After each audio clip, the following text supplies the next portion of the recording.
Hi, everyone. This is Kate. Welcome back to another episode of the Omnichannel Marketer. I'm excited to have Jake Karls on the show today. Jake is the co-founder and rainmaker at Midday Squares, the first functional chocolate bar. Jake, why don't we start right there with your title? Talk to me a little bit more about your title as a rainmaker. So first off, thank you for having me on the show. That's number one, and hey to everybody. But I think the title came over time. So we've been doing this for 4.5 years now, right? So this journey of Midday Squares, let's call it.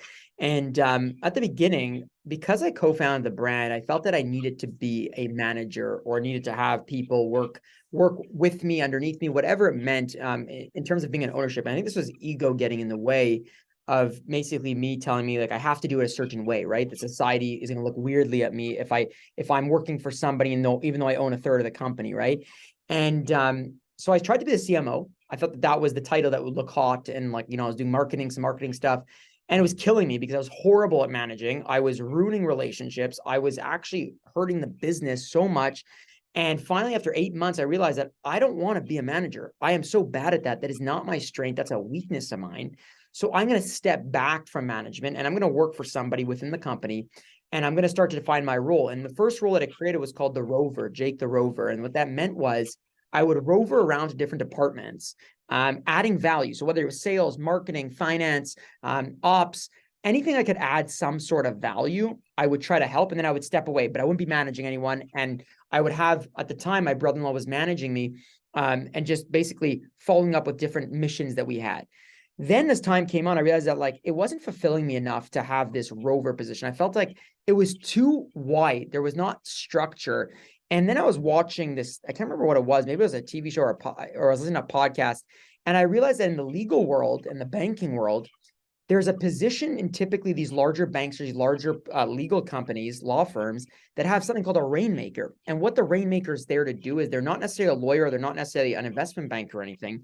They're strictly there to build relationships and build the network of the bank or the law firm. So they want to bring in relationships, then they move away from the transaction and they get paid based on that. They get their commissions, their bonuses, all based on how much deal flow they're basically bringing through. And I started to realize that I was doing that within our organization. I was basically building these friendships, these relationships with buyers, category managers from retail. I was building with investors, future investors, journalists, new team members, and then I would send them off to the team that needed it. So let's say it was a retailer. Let's say we wanted to get into Target or an account like, let's say, Whole Foods. I would actually go befriend the crew there and actually genuinely do it with no agenda. There was no idea that we needed to get into the store. It was more like, I want to be friends with you. Let's hang out. Let's build a real human-to-human relationship. When the time's right, if it makes sense, then we'll do business.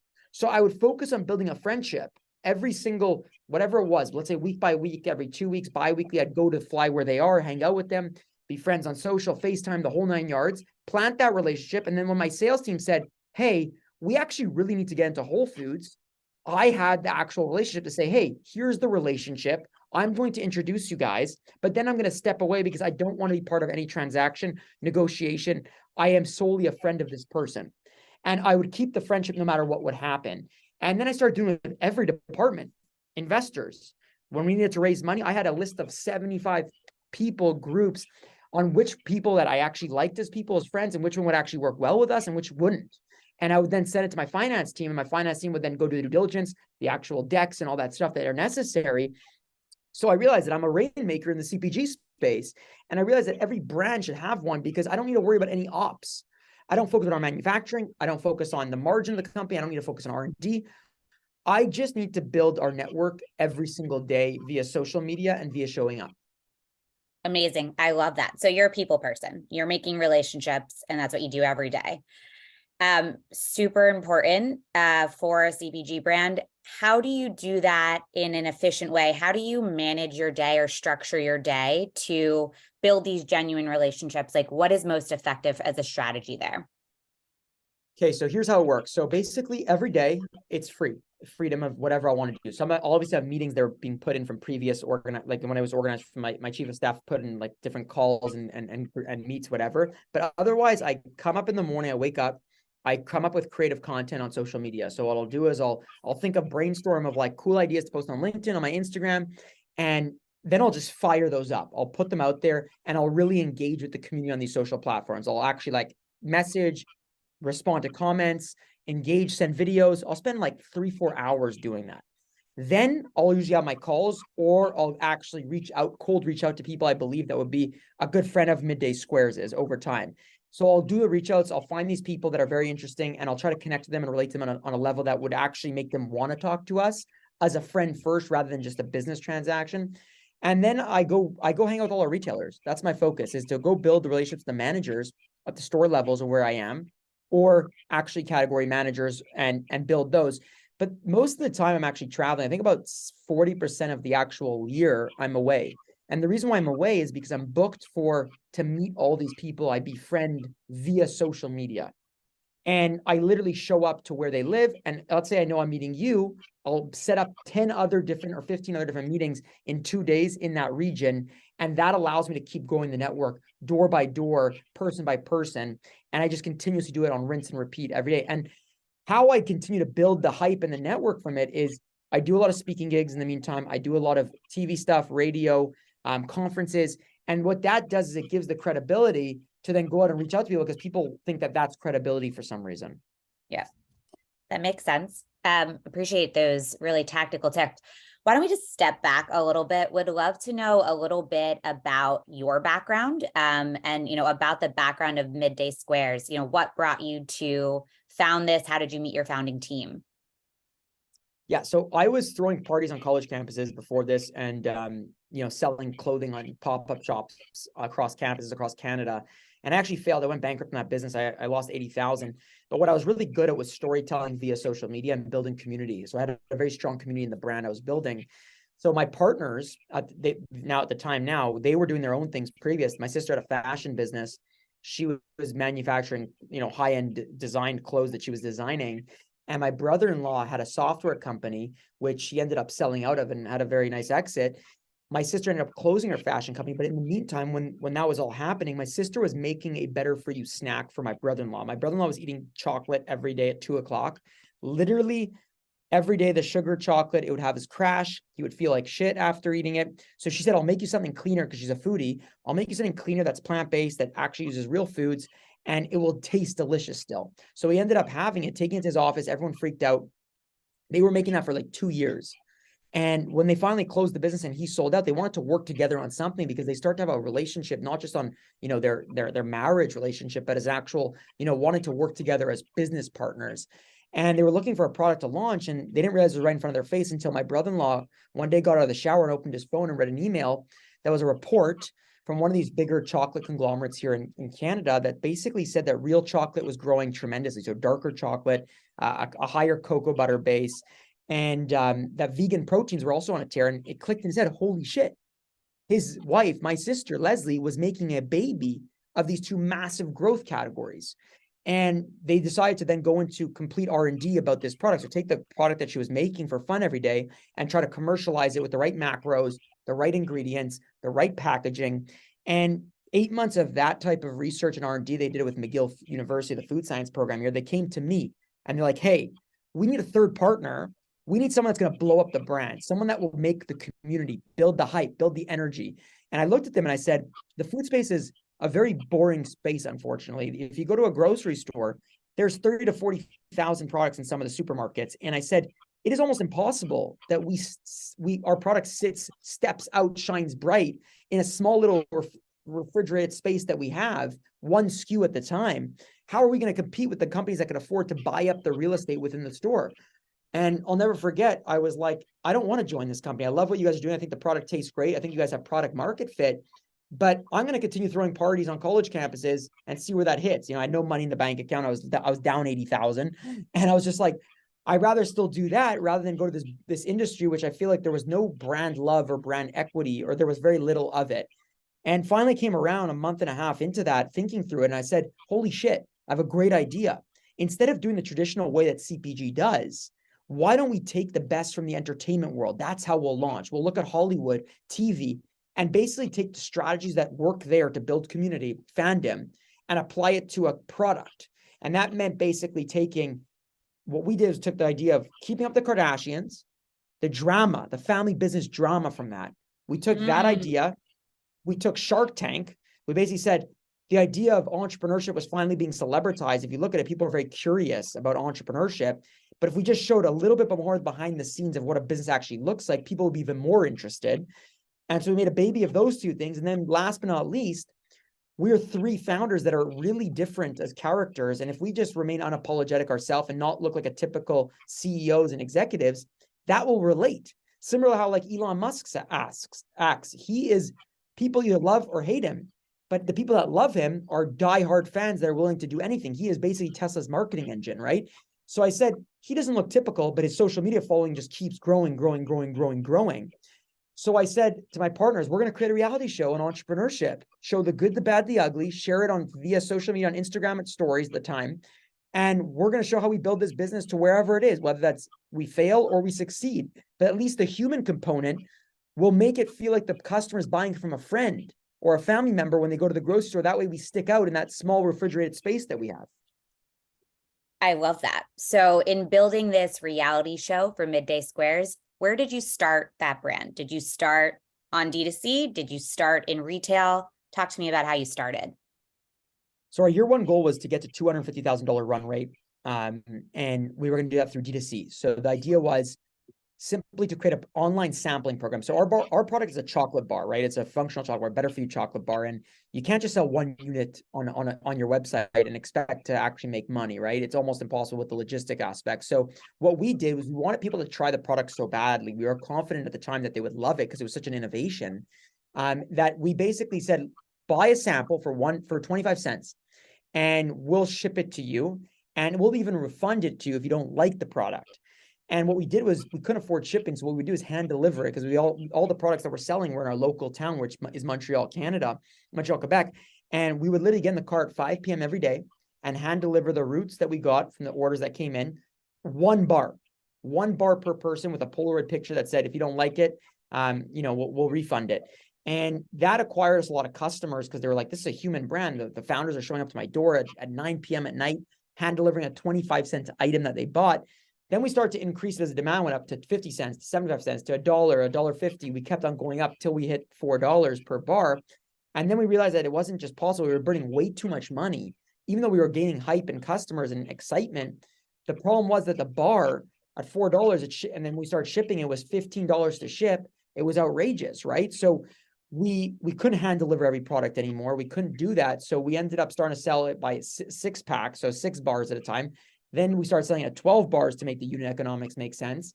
And that went on for basically a full year. But as that was going and the brand was building, we started to have retailers knock on our door, local like salad shops, bagel shops, juice bars, gyms, and we started to sell to them. But by the end of the year, I think we ended up hitting like a year one, I would say a full year of year one, we hit about $1 million in revenue. We probably were 75-80% D2C, 25% retail at the time. Okay. And then, where does the business look like now as it relates to retail D2C? And, talk to me about a recent channel that you launched in and, how you thought about that. So we flipped we started, like I said, basically mostly D2C, majority D2C. And we built the business over the 4.5 years to actually turn into more of a retail business. So now we're about a 70, 75, 25 split retail to D2C. And we're actually way happier with that because of the volume that comes from retail and we're making a lot more actually in the end on retail till our outbound freight is fixed. Our outbound freight is absolutely ridiculous right now for D2C. That being said, people that are really loyal to our base and want a good deal, they buy the bulk on our website. So it's a great convenience matter. And it's still a cash flow benefit for us because we get paid almost right away, right? So that's the benefit of D2C. But right now we launched into Target 3.5 months ago.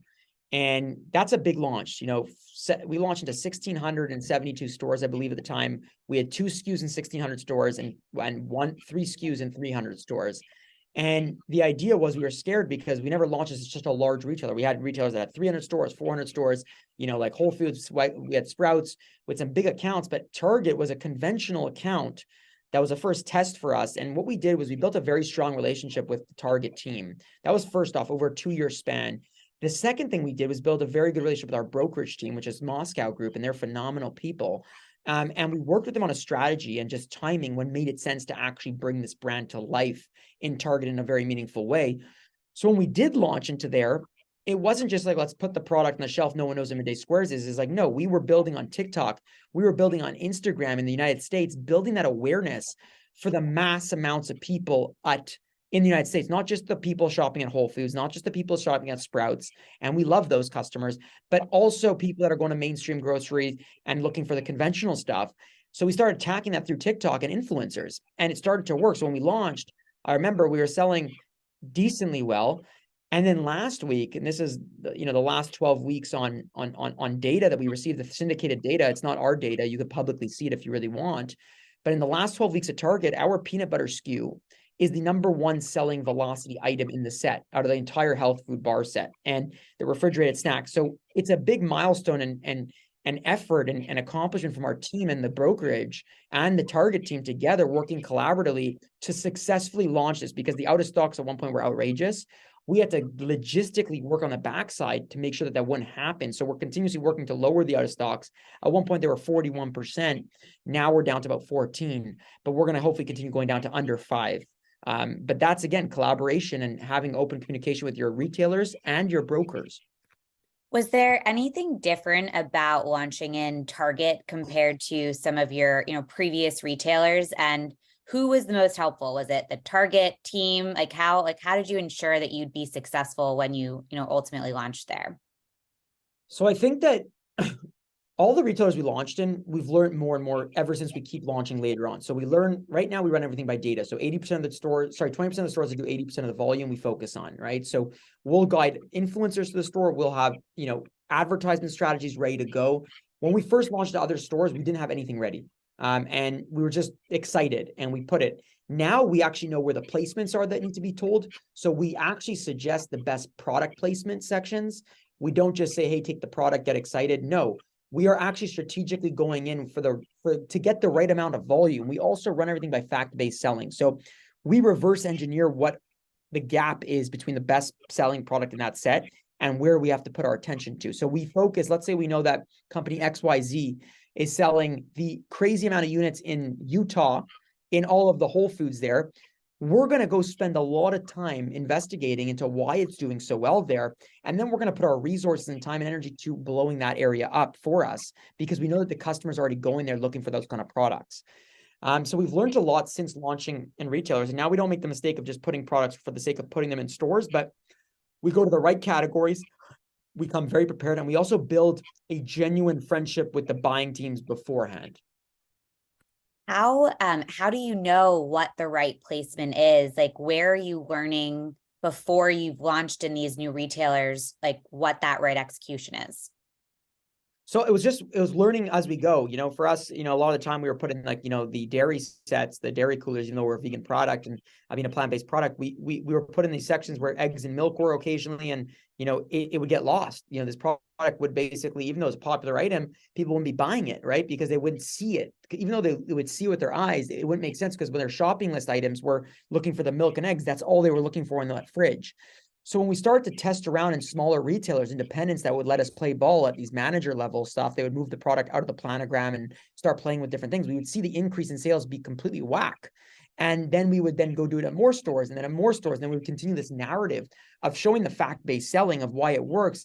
And once you convince the retailer that this is a win-win that can increase sales tremendously, they're willing to play ball, but you need to help them execute that. It can't just be like, hey, you got to do all the work, because there's a lot of work moving from one category to another category. You have to be released from one of the categories. It has to be re-signed up. It's a whole thing. So you need to work closely with your brokerage team, your distributors, and your retailers to help execute for the retailers, because they're overwhelmed with work and it's a low margin business. So basically, work with those teams to make it as easy as possible for those retailers so that you as a brand can be successful. That makes complete sense. What about, Exactly. What about a time that things didn't work out? Because is there a time that one of the retailers you launched in, it looked more like failure, and what did you learn from that?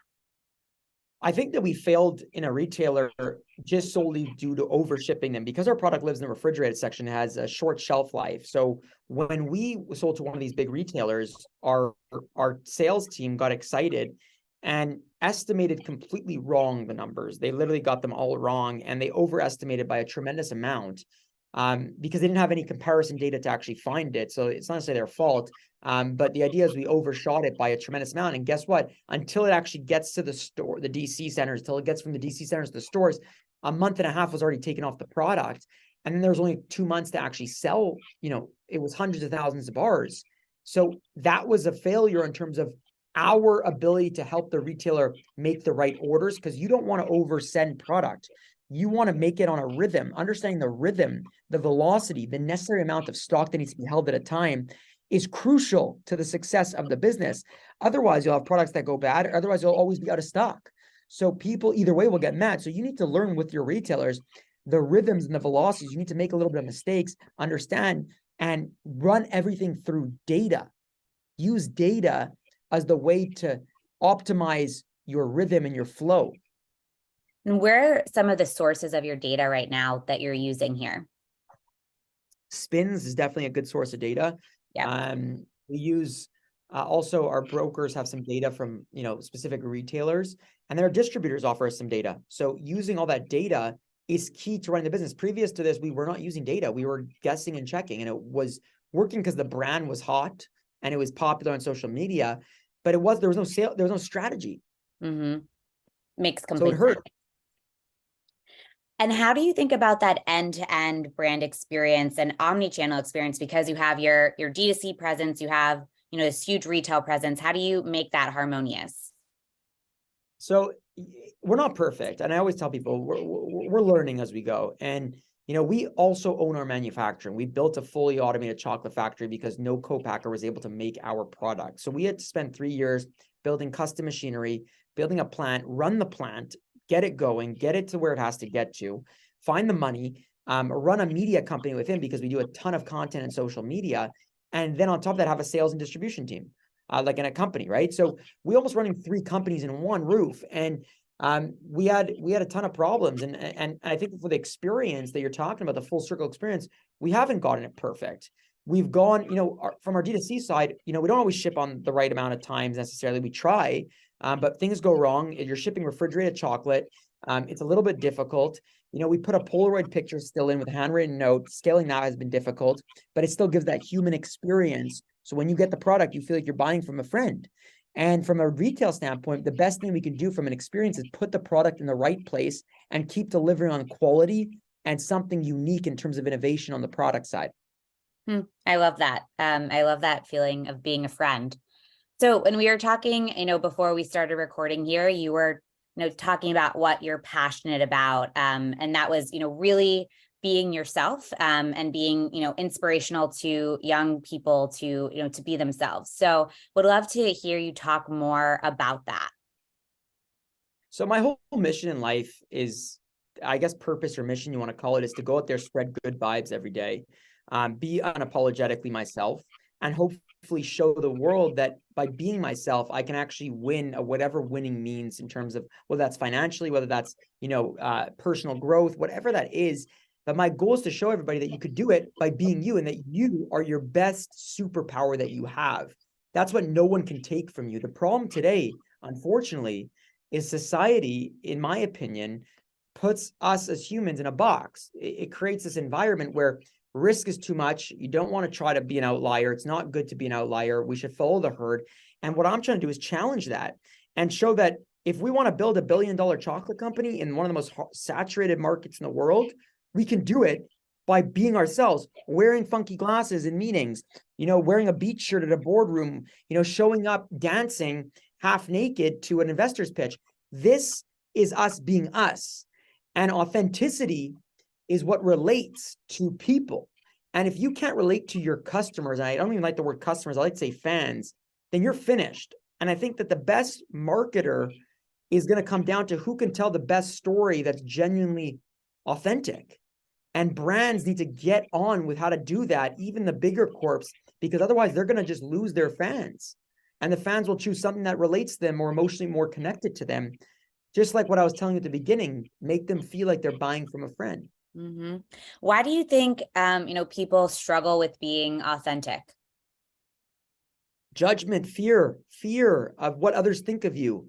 So the problem here today is that we as a society, and I was guilty of this. I did everything previous to my entrepreneurship journey for everybody else but me. I tried to be an actuary because I want to show the world that I'm smart academically and that I can get a great job in investment banking or deep insurance, and underwriting and all that stuff.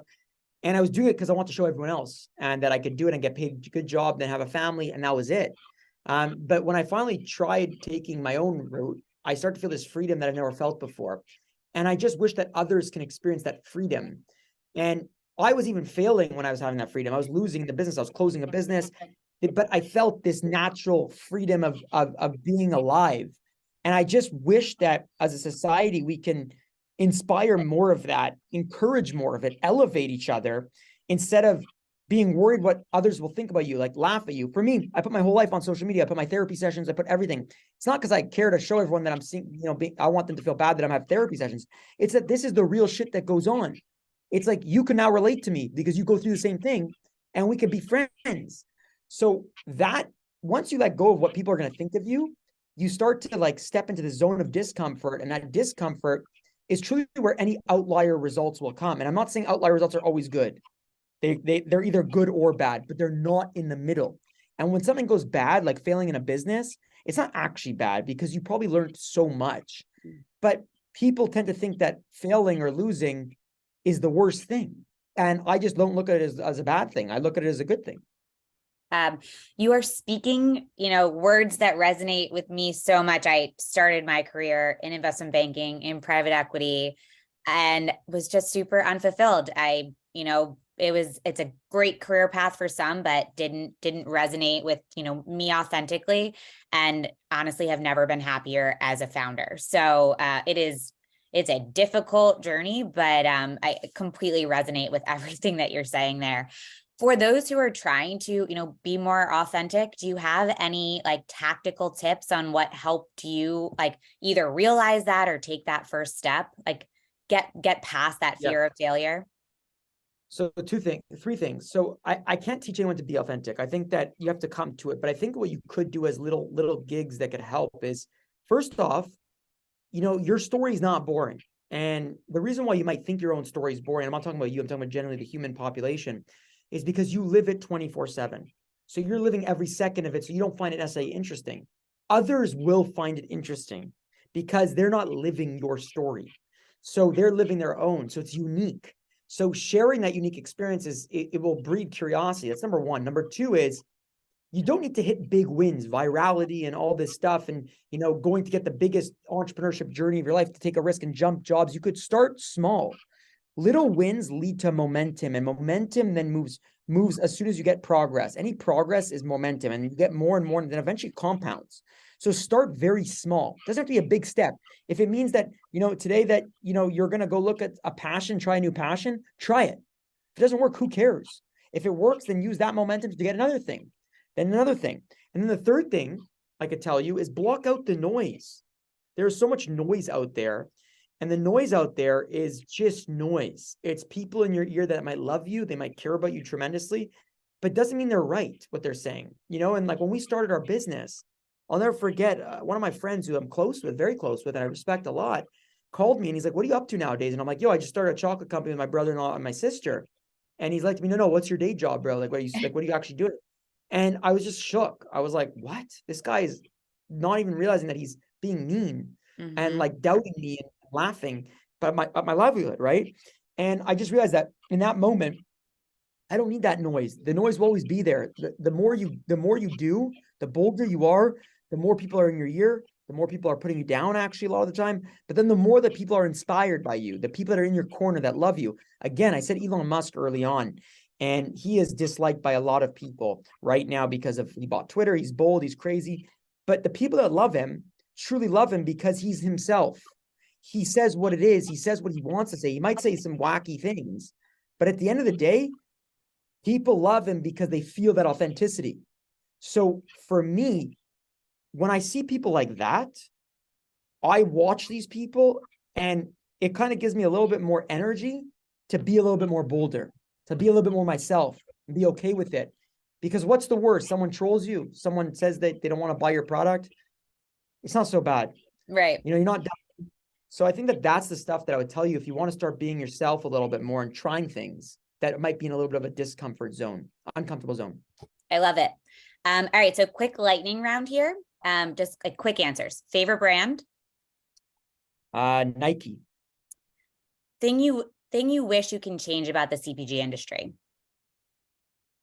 I think the model of how distribution works is not great.